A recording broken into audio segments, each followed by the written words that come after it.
ես անձամբ գոնե չեմ կարողանում ամուսնալուծվել։ Իսկ ես կարողանում եմ ամուսնալուծվել, եթե այլևս հնարավոր չի։ Այո, այդ դեպքում բնականաբար այո։ Բանկա այս քարոզի մեջ ինչ Բնականաբար այո, խոսքը դրա մասին է, որ եթե դու ստիպված ես ապրել սեղմված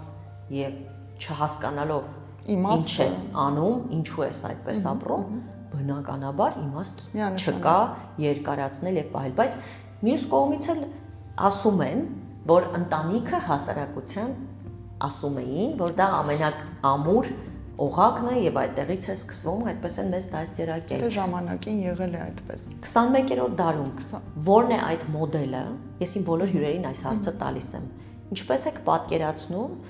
ընտանիք ասվածը եւ ինչպիսին պիտի լինի մեր հասարակությունը, որպեսզի այդ հիմքը ամրանա։ Ներկայում ես չեմ տեսնում բացարձակ այդ ստանդարտ եւ կարծրատիպային ընդունված կոնվենցիոնալ առումով ընդունված ընտանիք կոչվածը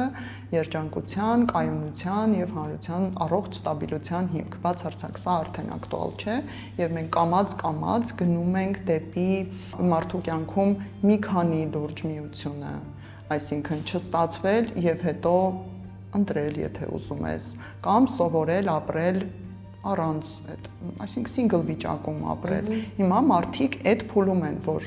հասկացել ենք, եք զորով մնալ այդ կապի միության մեջ, դա ոչ միայն անձնական անհատական երջանկություն չի բերում, այլ նաև հանրությանը ոչ մի օգուտ եւ երջանկություն չի բերում։ Եվ հիմա մարդիկ գնում են դեպի կյանքի ընթացքում 1, 2 կամ մի քանի լուրջ հարաբերությունները կամ միությունը։